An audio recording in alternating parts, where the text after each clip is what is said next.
O torcedor do Papão foi para Curuzu com a esperança. Quase 14 mil vozes empurrando o time, um sábado à noite daqueles em que a cidade para o sentimento de confiança, mesmo que tímido, estava presente. Mas o que se viu dentro de campo foi um filme repetido, daqueles que a gente já conhece o final mesmo antes dos primeiros minutos rolarem. O adversário da vez era o Cuiabá, time que atualmente vive um momento mais estável, mais qualificado tecnicamente, e que mesmo jogando fora de casa, conseguiu ditar o ritmo desde o apito inicial. O que chama atenção é como os adversários chegam em Belém e conseguem se impor com uma naturalidade preocupante. Não é exagero dizer que a maioria dos elencos que enfrentam o Papão na Curuzu ou no Mangueirão são superiores tecnicamente. Isso ficou claro desde os primeiros movimentos da partida. O Cuiabá teve mais controle, circulou melhor a bola, teve mais organização e, principalmente, jogadores que sabem o que fazer com a bola nos pés.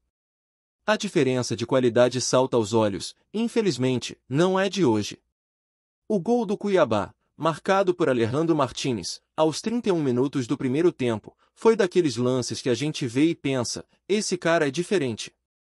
Ele pegou a bola na intermediária, tabelou, se apresentou de novo e bateu com categoria, com precisão, acertando o ângulo do Matheus Nogueira, que nada pôde fazer. Um gol que não é só bonito, mas que mostra o quanto faz falta um jogador desse nível no elenco do Paysandu. Enquanto o adversário tem um meio-campista que cria, que organiza, que bate no gol com qualidade, o Papão sofre com um setor que simplesmente não consegue entregar o mínimo. E essa é uma das principais dores do time, o meio-campo. O torcedor que entende um pouquinho de futebol já percebeu faz tempo. O Paysandu não tem um meio-campo funcional. André Lima, por exemplo, é um volante que não marca. Pode até ter qualidade com a bola, pode ter alguma leitura, mas falta intensidade, falta pegada. E volante que não marca, sinceramente, não dá. Ronaldo Henrique, outro nome que tem aparecido com frequência, também não consegue entregar defensivamente. O adversário passa com facilidade, infiltra, arma o jogo e o Paysandu vira um time vulnerável. O Denner então, esse praticamente não apareceu em campo.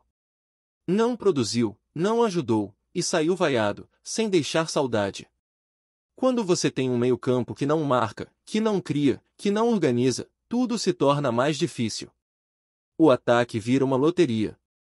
O time começa a viver de bola esticada, de ligação direta, tentando uma casquinha do G para alguém aproveitar. E aí a esperança de gol passa a ser mais uma questão de sorte do que de construção real de jogada. A torcida sente isso. Dá para ver no semblante do torcedor, no jeito como reagem nas arquibancadas. É frustração misturada com cansaço, porque todo jogo na Curuzu parece uma repetição de erros. Apesar de todos esses problemas, o Paysandu ainda tentou. Na base da raça, na base da vontade. E sim, é justo dizer que o time não se entregou. No segundo tempo, com algumas mudanças, o time até mostrou um pouco mais de intensidade. O Rose entrou, se movimentou bem, buscou o jogo, mostrou que tem vontade. Não é o suficiente, claro, mas em meio a tantas atuações apagadas, qualquer lampejo vira destaque. Teve um lance que mostra bem como a fase é complicada, Ross cruza rasteiro, em curva, aquela bola perfeita para o atacante chegar finalizando. E o Marlon, completamente livre, chuta em cima do goleiro. Era o gol do empate. Era o gol que poderia mudar a história do jogo. Mas a bola não entrou. E quando a bola não entra, meu amigo, o castigo vem. Logo depois dessa chance perdida, o Cuiabá quase ampliou. Em um contra-ataque rápido, Carlos Alberto ficou cara a cara com Matheus Nogueira, que se antecipou e salvou o segundo gol. Esse tipo de lance é o retrato da diferença entre os times. Enquanto um depende da inspiração individual para tentar algo, o outro cria situações com jogadas trabalhadas, organizadas. E é por isso que o torcedor se preocupa. Porque quando não é vontade, é desorganização. E quando não é desorganização, é falta de qualidade mesmo. Outro ponto que pesa é a previsibilidade do jogo do Paysandu. O adversário já sabe como o time joga, quem são os mais perigosos e como anulá-los. O G, por exemplo, é um dos poucos que tenta, que encara, que parte para cima. Mas ele está sempre encurralado. Leva a marcação dobrada, às vezes tripla. E por quê? Porque os técnicos adversários sabem que, se pararem o G, o resto do time dificilmente vai criar algo. Na Curuzu, onde o Papão tem que propor o jogo, a dificuldade aumenta. Não há espaço. O G fica sufocado, sem opção de passe, sem linha de fundo, sem aproximação.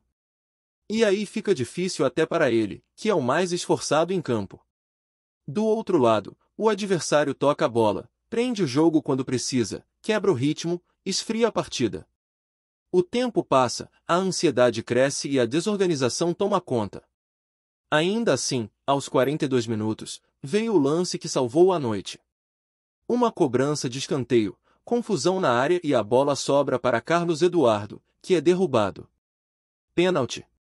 O juiz marca sem hesitar. E o torcedor comemora como se fosse gol de título. Porque a situação chegou nesse ponto, um empate em casa já é motivo para a festa. E o G bate bem, com segurança, no canto, sem chance para o goleiro. 1-1. Só que esse ponto, por mais que alivie a dor de mais uma derrota em casa, não resolve muita coisa. O Paysandu ainda está mergulhado numa situação extremamente complicada na tabela. Faltam 8 jogos. Para atingir os tão falados 45 pontos, o time precisa de mais 19. Isso significa vencer 6 partidas e empatar uma. Um cenário improvável, especialmente considerando o desempenho dentro de casa. E o mais doloroso é saber que, mesmo com a torcida apoiando, lotando o estádio, fazendo a sua parte, o time dentro de campo não consegue corresponder à altura. É por isso que a frustração é tão grande. Porque não é só perder ou empatar. É a sensação de impotência. De ver que o time entra em campo, mas não tem repertório, não tem alternativa, não tem jogadores que façam a diferença. E não dá mais para esconder os erros de montagem do elenco, de escolhas equivocadas, de insistência em peças que não entregam. A temporada vai passando e a esperança de recuperação vai se tornando cada vez mais um milagre do que um objetivo real. A torcida continua fazendo o papel dela. Vai na Curuzu, canta, apoia, empurra o time mesmo quando o futebol apresentado não ajuda. Mas só o apoio não basta. O torcedor quer resposta em campo. Quer ver um time competitivo, organizado, que pelo menos lute de forma inteligente. Porque vontade sozinha não vence jogo. É preciso mais. É preciso mudar a postura, mudar peças, arriscar alternativas. E acima de tudo, é preciso parar de repetir os mesmos erros rodada após rodada. E o mais preocupante é que parece que nem mesmo dentro do elenco existe essa compreensão da gravidade da situação. Quando o Paysandu empata dentro de casa com um adversário como o Cuiabá, que apesar de estar acima na tabela, também não é nenhum bicho-papão, a impressão que passa é que se naturalizou o fracasso. Que virou normal não vencer diante da própria torcida, que ficou comum assistir o time sair atrás no placar, se atrapalhar todo tentando reagir, para no fim depender de um lance isolado, de um pênalti salvador, para evitar mais uma derrota. E isso não pode ser encarado como rotina. Não pode haver conformismo quando o time está vivendo uma das piores campanhas dos últimos anos. O Paysandu hoje é uma equipe que não consegue competir em alto nível por 90 minutos. É um time que vive de momentos, de lampejos, de um ou outro jogador que tenta alguma coisa no individual. Mas coletivamente, o funcionamento é falho. A defesa, embora não tenha sido a pior em campo, é sempre pressionada porque o meio não protege. O meio-campo, por sua vez, não marca e também não cria. E o ataque fica isolado, correndo atrás de sobra, vivendo de bolas rifadas. É uma estrutura que não se sustenta. Não há equilíbrio entre setores, não há transição, não há fluidez. E o resultado disso é o que se vê na tabela: pontuação baixa, resultados ruins, e o rebaixamento rondando a cada rodada. E se tem um jogador que resume bem esse cenário é o G.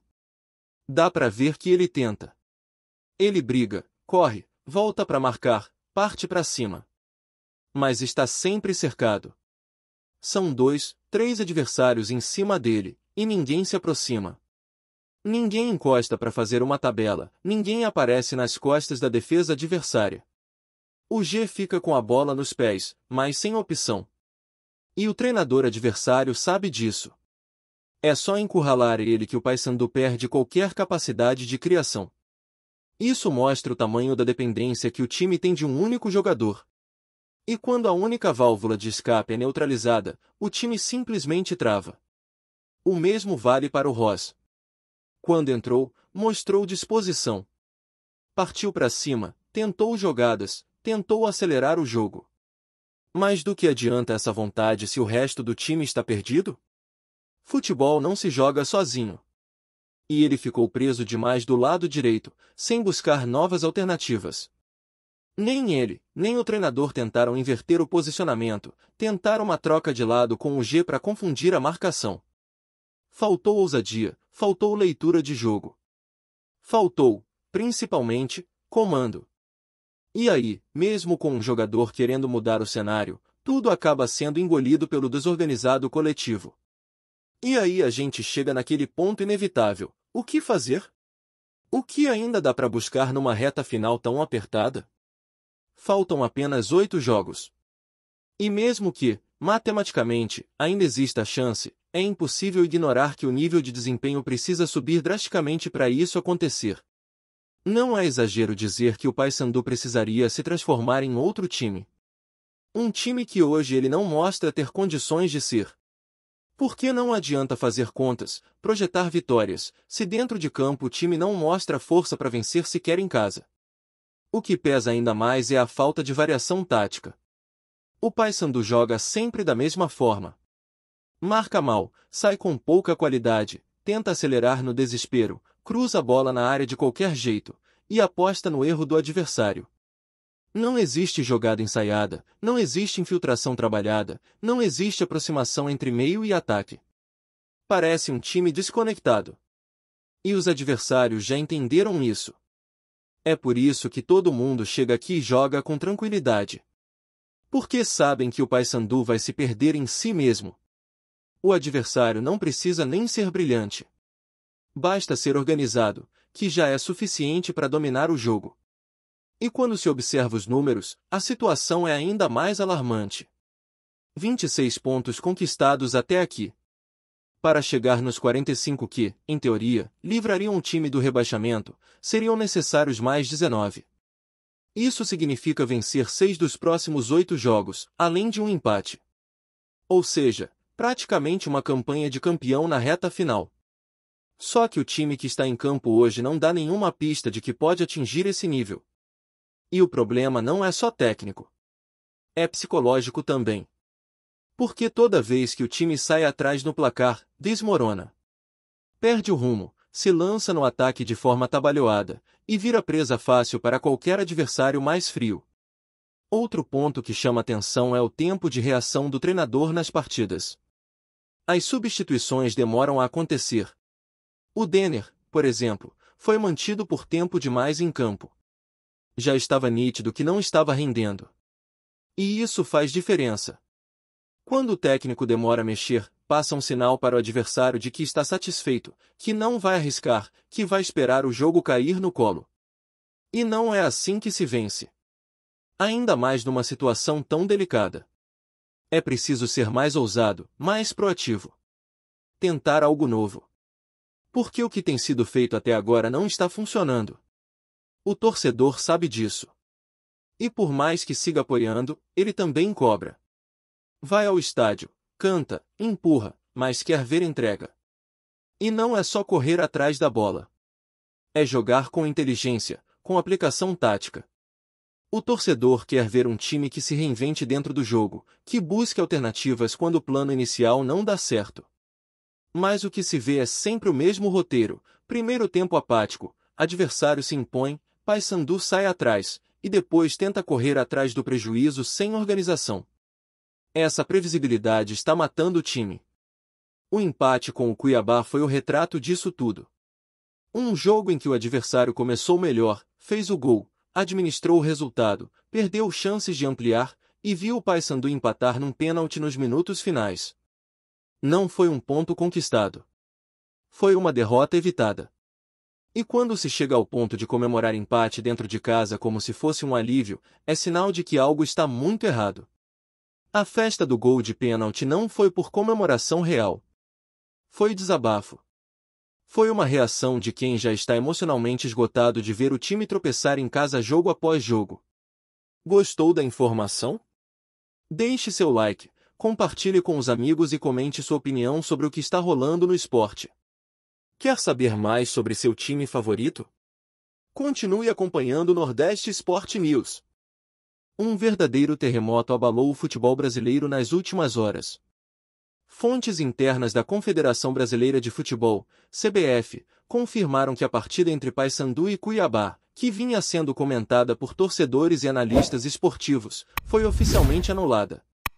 O anúncio oficial causou um burburinho imediato nas redes sociais e entre os bastidores do esporte, e já há especulações intensas sobre o motivo exato da decisão.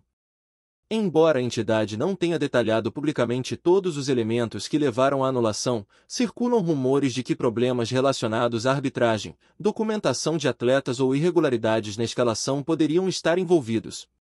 Torcedores de ambos os clubes não esconderam sua surpresa e indignação. Nas arquibancadas virtuais das redes sociais, milhares de mensagens expressaram frustração, confusão e, claro, curiosidade sobre como tudo isso afetará a tabela e o desempenho das equipes. Enquanto alguns defendem a necessidade de manter a justiça e a integridade da competição, outros questionam a logística de refazer um jogo que já havia mobilizado torcidas, clubes e profissionais do futebol. Nos bastidores, a notícia também provocou correria nos departamentos de marketing e comunicação dos clubes. A expectativa é que o jogo seja reaplicado, mas ainda não há definição sobre data ou local, o que mantém um clima de tensão entre atletas, comissão técnica e dirigentes. A movimentação rápida da CBF indica que a entidade quer encerrar a controvérsia o quanto antes, mas o simples fato de anular uma partida já disputada é, por si só, inédito e promete gerar debates acalorados nos próximos dias. Especialistas em futebol apontam que situações como essa podem ter impactos significativos na temporada, alterações na preparação física dos jogadores, ajustes estratégicos e até influências no moral do elenco. Para o Paysandu, um time tradicional do norte do país, e para o Cuiabá, que vem ganhando visibilidade nacional, a reaplicação do jogo representa tanto um desafio quanto uma oportunidade. Alguns apostam que clubes com estruturas mais robustas conseguirão se adaptar melhor, enquanto outros acreditam que o fator surpresa poderá favorecer quem menos se espera.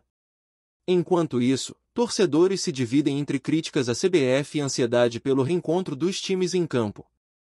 Nos bastidores, comentários sobre possíveis consequências disciplinares e mudanças na arbitragem seguem circulando, transformando o episódio em um dos maiores assuntos do momento no futebol brasileiro.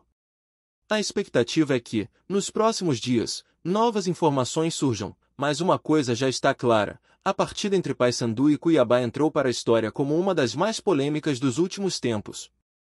Obrigado por assistir ao Nordeste Sport News. Se você quer estar sempre atualizado sobre o que acontece no futebol do Nordeste, inscreva-se no canal e junte-se à nossa torcida. Até a próxima, e que venham mais vitórias para os nossos times.